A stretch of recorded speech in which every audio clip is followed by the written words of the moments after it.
Howdy folks, and welcome back to Random Acts of Violence with the mighty Jingles. Not quite as mighty as you may have been led to believe. Random Acts of Violence, of course, is where I'm driving the tanks, so you're going to need to lower your expectations a bit, alright? Because I'm just not that good anymore. I used to be pretty good at World of Tanks. I mean, I was no unicorn, but I was distinctly better than average, but that was back when I was playing 3 to 4 hours a day, every day. And I just don't have the time to do that anymore. I've mostly been playing World of Warships lately. You may have noticed. But I do still log in and have the occasional game of World of Tanks, just to, try to stay current with what's going on the map changes and the various different tanks and so on and so on. Unfortunately, you might recall the last time I logged into World of Tanks, it turned out that I had been flagged blue for team killing, which was very, very upsetting because I had no idea what had caused it. Well, I logged a ticket to support and it turned out that apparently on the 30th of June I had done some team damage. Don't remember doing it. It must have been an accidental hit with a seriously big gun, because it was enough to flag me blue until I'd worked off the team damage flag. And the way to do that, according to the ticket I got back from support, was just continue playing, continue damaging enemy tanks without doing any damage to your team. Unfortunately, because I was only really logging into World of Tanks once every 4 or 5 days and playing 2 or 3 games, it took 2 weeks for that flag to wear off. 2 whole weeks. And while you're flagged blue, you can't complete any daily missions, and you can't complete any personal missions. So naturally, every game I played, I was completing the mission criteria left, right and centre, without getting the missions actually credited as complete. Fantastic.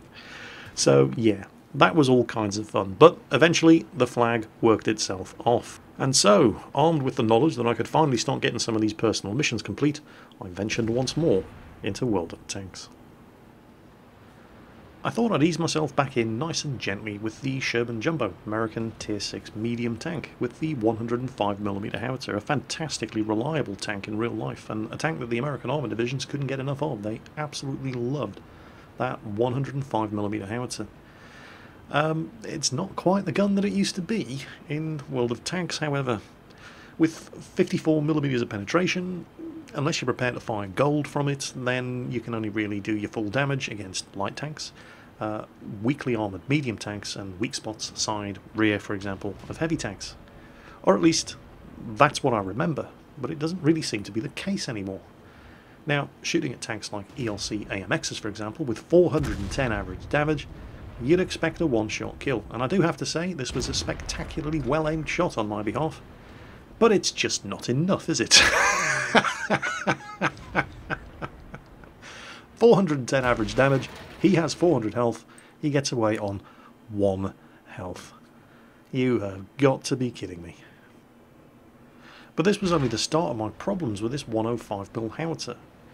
Now, obviously I'm not going to expect to do that full 410 damage if I'm shooting at the front of heavy tanks, or anything that has more than 54mm of armour. But if I'm shooting at the exposed underbelly of an M6 heavy tank from point blank range with a shell that's supposed to do 410 average damage, I'd expect to do more than 50. What the hell is going on? Am I just being punished for not firing high explosive anti-tank premium ammunition? Is that it? My next move is a bit of a misplay. I can see from the map that there was another Sherman Jumbo over to the left, and he is still there. And I do drive round right in front of him. But that's not really the point. Around this corner there are 2 tanks that should be one-shot kills for this howitzer. The T-29 from the side has 76mm of armour, so again, I'm not expecting to do 410. But I would like to kill him.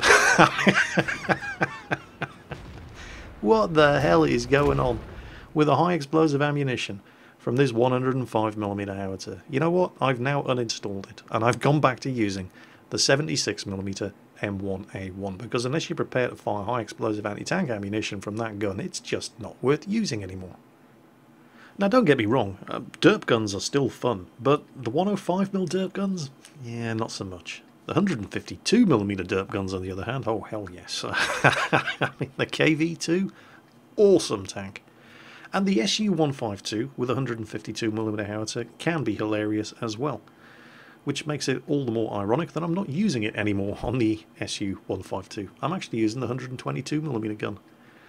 What the hell are you doing that for, Jingles? Well, I did actually grind out the SU-152 all the way up to the ISU-152 with the 152mm howitzer, way back in the dawn of prehistory. And as soon as I unlock the ISU-152, I continue to use that same gun, just spamming high explosive 152mm shells from the howitzer, until I'd ground out the 60,000 experience that you needed on the ISU-152 to unlock the mighty troll cannon, the BL-10. And that gun is awesome. But I've gone back to using, well, I haven't really gone back to using because I've never used this gun on the SU-152 before. This is the top 122mm gun. It's a proper tank gun. It fires armour piercing. Why on earth would you do that, Jingles? Well, people do sing the praises of this gun on the SU-152. And I'm beginning to see why. I mean, this is your standard Russian 122mm anti-tank gun. It's got that 175mm of penetration and 390, very respectable 390 alpha damage. But in this flavour, on the SU-152, it actually outperforms the utterly ridiculous SU-122-44 Premium Tier 7 tank destroyer. The rate of fire on that thing is just ridiculous. It's faster on this, 7.5 rounds per minute on the SU-122-44, 8.11 on the SU-152, and it has the same accuracy, and it has the same aiming time. So that's why I've been trying this gun out on the SU-152, and this is actually the first game that I've tried with it, and I never really got the opportunity to put that blistering rate of fire to use, except for one very, very small moment, and this isn't it. As I come around this corner, almost completely alone, because everybody else on the team has stopped to take a pot shot at a single medium tank, and one light tank. And yes, we have just lost 4 tanks. Already. It was just that kind of game. Now, that's not good. That's the other Russian Tier 7 tank destroyer, and with the 2.9 second aiming time, I was being a bit ambitious trying to hit him, but he was about to pull back out of cover. I had to take the shot or stand no chance whatsoever of doing any damage to him. I take a hit. T-67 puts one into my track, so I know he's not alone out there, and there could be more, and I'm pretty much alone up here. The rest of the team are still dicking around in the middle of the map. T1 Heavy is finally gotten himself stuck, or unstuck rather, from the rocks that he drove into earlier.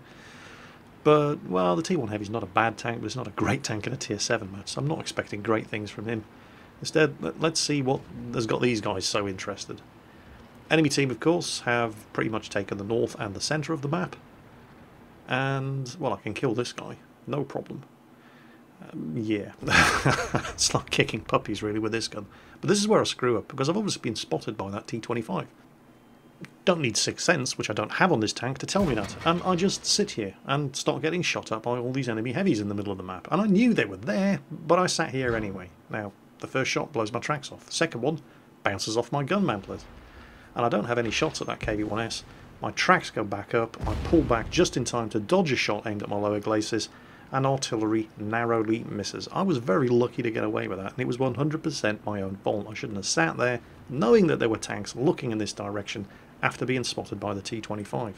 I'm contemplating heading back around to the left, but that Cheeto down there does need help, and I'm not spotted anymore, and there's the Japanese Tiger. Take a shot, bang, below average damage roll, of course, but still good damage. And then 6.24 seconds later, well, yeah, artillery finishes him off as my shot's in the air. But that's how fast this gun fires. And it can fire faster. I don't have brothers in arms or anything like that on this machine. 6.24 seconds is a fantastic rate of fire. The DBM on this thing is astoundingly good. With my setup on this thing, gun rammer and vents, I get 3,162 potential damage per minute. That's better than the Object 263, which is a Tier 10 tank destroyer. Of course, in order to realise that theoretical damage per minute output, you have to have lots and lots of targets sitting in front of you, waiting to be shot at, and that never really happened in this game. Looking at the map, again, I'm contemplating heading over that way and joining the rest of the tanks, but they don't really need me over there. Well, I didn't think they needed me over there, it turned out they did. But I'm definitely needed more back here. The base is wide open. And there were enemy tanks last seen heading around there. This Cheeto up here in the middle of the map is pretty much the only one. And there you go, yeah, enemy tank in the base.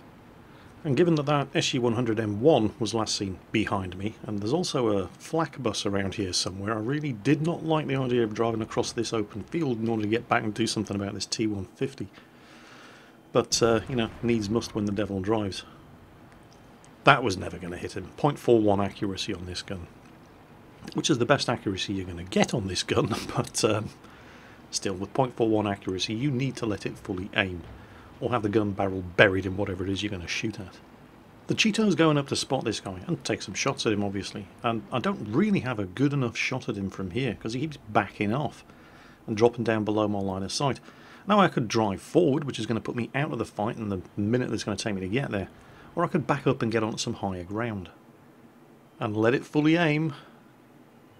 And there you go. Well, another low damage roll, but what are you going to do?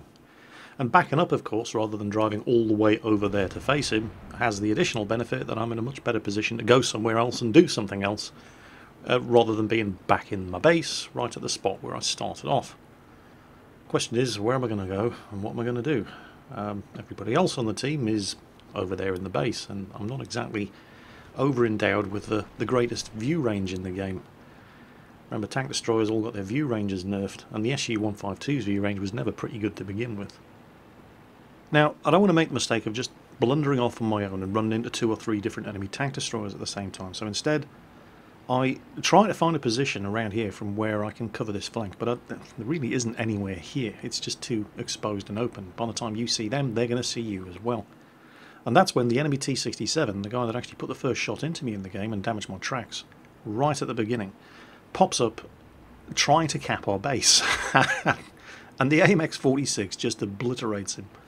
I have to say, it was very, very generous and very sporting of the enemy team to keep driving into our base one at a time, so that we could all mass our firepower against them.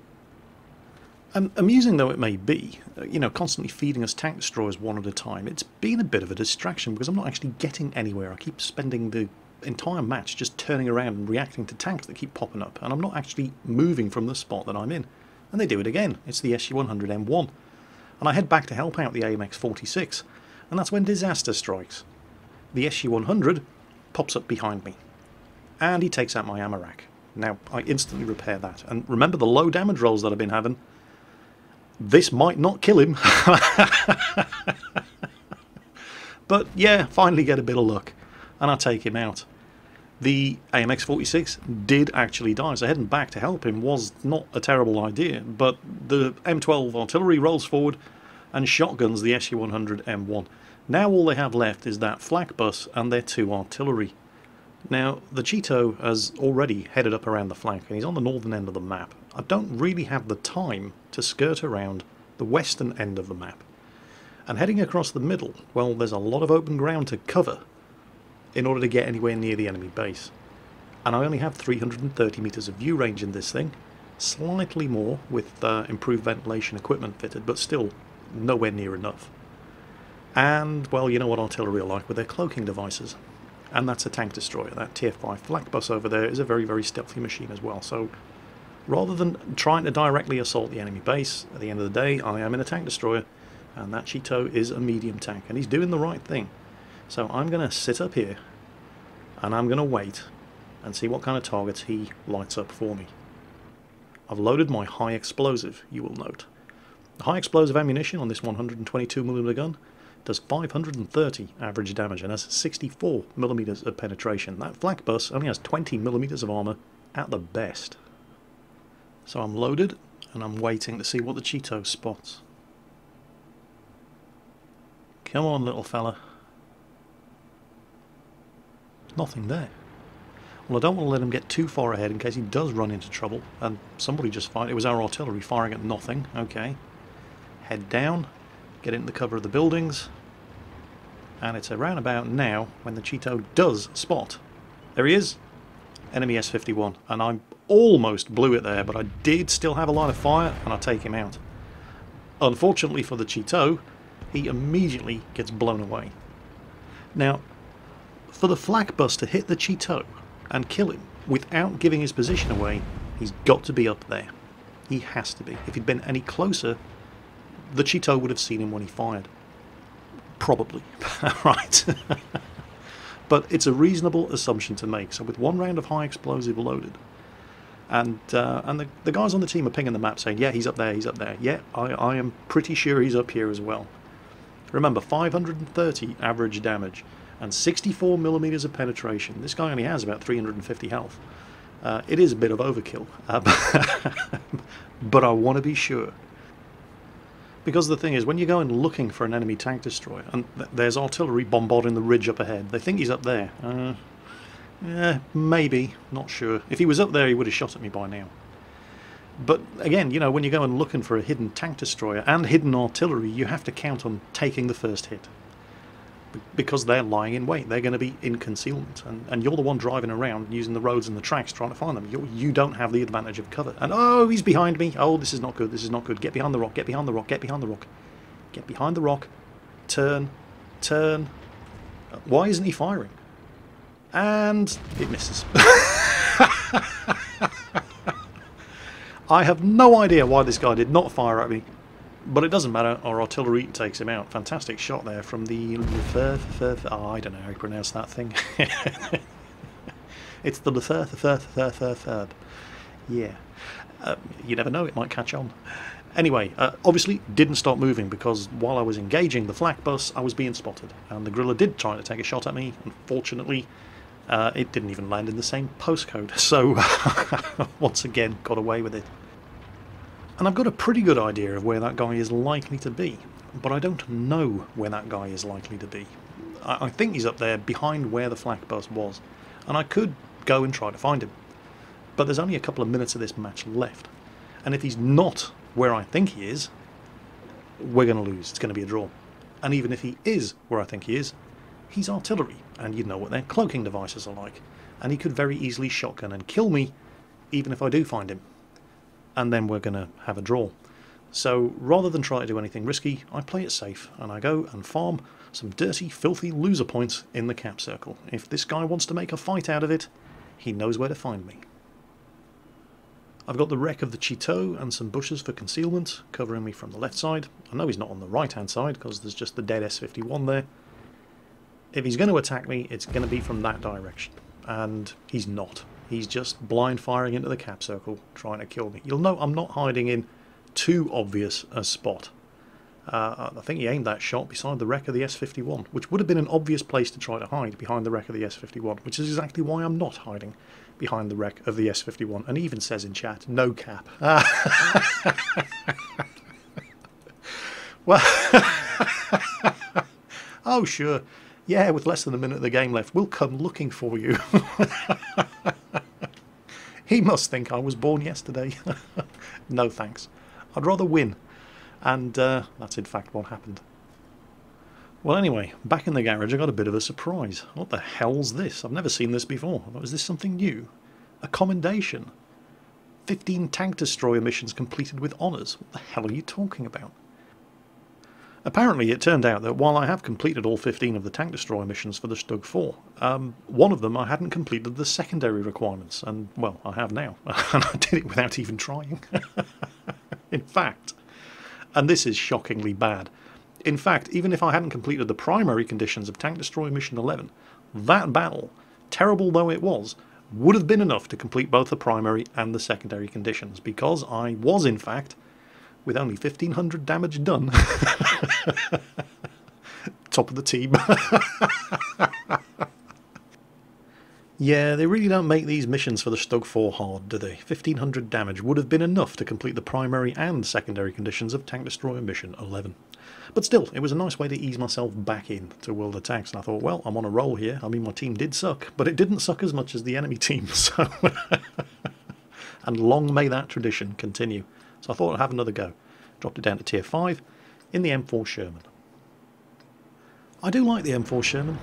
It's a very well-rounded tier 5 medium tank, if not the best tier 5 medium tank. I mean, it's got good mobility, it's got good speed, it's got a good choice of guns, even though I am staying well clear of the howitzers from now on. The 76mm gun is just more reliable damage output. You know how much damage you're going to do when you fire the 76mm gun. The armour is all right. I mean, it's a medium tank at the end of the day. But it's not ridiculously thin armour. You can, if you manually angle it, bounce shots from lower tier tanks. Unfortunately, there are no lower tier tanks in this game. It's a tier 7 match, so yeah, I'm not going to be doing anything brave in this thing. Having said that, though, it's not too much of a tier 7 game. I've been in worse games than this before. Both teams have got a Jagdpanther and some higher tier artillery. Other than that, the majority of both teams are tier 6s. But then again, you know, they're tier 6s, and I'm tier 5. So I'm going to play it very, very safe, not do anything brave, and just take shots at targets of opportunity. Like all of these guys pushing around the flank on the island down there by the lighthouse.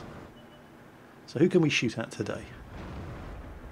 We can shoot at him, and we can miss him. But that's alright, because he can miss us too. And then we don't miss him, and we blow his tracks off. Will somebody please damage him while we've got his tracks blown off? No? I'll shoot him again. Anybody want to shoot him? There we go, lovely stuff. And there's some damage of my own at last, which is nice. I'm perfectly safe here, by the way. His turret, he can't return fire. His turret's on the other side of that rock. And I'm deliberately only exposing myself to one tank at a time. I don't know what the hell that Stug thinks he's doing down there. Oh, he's fired? Fine, I'll finish him off. That was not the right place to go in a Stug. Oh, I finally take some damage, but you'll note that, well, I'm not taking any unnecessary risks here. There's multiple enemy tanks, or there were multiple enemy tanks around that island. We've killed most of them now. But I'm only ever exposing myself to one of those enemy tanks at a time. And there's a whole bunch of them trying to shoot at me, but none of them can hit me, other than the one that I'm shooting at. And, you know, none of this is advanced tanking tactics. I mean, this is basic stuff. There you go, shoot at the Panzer IV. Not moving any further forward, because, well, there he is. Another Sherman. And when the Panzer IV pulls back and he's got rocks between me and him, I'll start shooting at the Sherman. Oh, there's 3 of them there now. Okay, again, only aim at the one who is capable of shooting back at you. Oh, I hit him. Alright, it bounced, but I hit him. But while I was shooting at him, the Sherman couldn't shoot at me, and the Panzer IV couldn't shoot at me. Now the Sherman's trying to make a run for it. Damn it, I missed. Come on. Oh, he's gone, which is good. And there's still, what is that? 3485. And there's a 5916. He bounces off me. Unbelievably, I bounce off him. Okay, we'll pretend that never happened, because it's very embarrassing. T-3485 rushes out. Goes for the Chinook Kai. I pull back so the 5916 cannot fire at me at the same time as the T-3485. Which is something that Chinook Kai just didn't do. He was just sitting there getting shot at by multiple enemy tanks. Didn't even bother pointing his gun at the T-3485. I hit him again. I pull back. Now the armour on the Sherman isn't fantastic, but the gun mantlet can bounce shots. Assuming they hit, even from the 85mm gun on that guy. And I'm giving him nothing to shoot at. And he in fact does no damage, and I kill him. None of this is advanced tactics. This is all basic stuff. Why would you put yourself in a position where you're having to fight multiple enemy tanks when you can just drive back 3 meters and shield yourself from fire from all but one of those tanks? You can turn a 3-into-1 fight into a series of one-on-one fights. It's simple stuff, but so many times. Did he just hit me, you cheeky little bugger? I'm going to have him for that. He's the last one left alive, bless him. He's making a fight of it, but he's got no chance. No chance whatsoever. There you go. And again, and this is the important thing, right? Nothing that you saw me do there was complicated. It was just basic tactics. And those basic tactics are enough to get you the Ace Tanker badge in the M4 Sherman. Oh, and I completed the medium tank mission at last. Fantastic stuff. Well, I'd already completed the primary in a previous attempt. I completed the secondaries, and I think all I had to do for that was just, you know, not die. But not dying is apparently very hard to do. Lots of people in that match failed to not die. And how did I do? Anyway, let's have a look. I mean, remember, this is an Ace Tanker game. Yep, top on damage done. In a tier 7 match. That's how easy it is to get Ace Tanker. Right, just don't suck. It's as simple as that. Oh, and I've unlocked my second crew skill on the M4 Sherman crew as well. So fantastic stuff. Yeah, it is as simple as that. Just don't suck and use your head, and you will automatically be better than 70% of your team, if not more, whenever you're playing a random battle in World of Tanks. Nothing that you saw me do in that M4 Sherman game was difficult, right? And it was good enough to get an Ace Tanker badge in the M4 Sherman. So yeah, World of Tanks, it's been fun. It's a good game. I really do like World of Tanks, and I have had a bit of a break from it lately. And I think, you know, you need that every now and then because things tend to get a bit stale. I mean, I'm overdosing on World of Warships at the moment, to the extent that I can. There are only a certain number of hours in the day that are actually free for me to actually play these games rather than make videos about playing the games. And I'll probably get sick of World of Warships before too long as well, and I'll take a break from that and maybe start playing something else. But for now, yeah, World of Tanks. Probably going to be a few more random acts of violence videos coming up in the future because I'm really getting into it again. Anyway, that's it for today. Hope you enjoyed it, and I'll see you tomorrow. Take care, folks.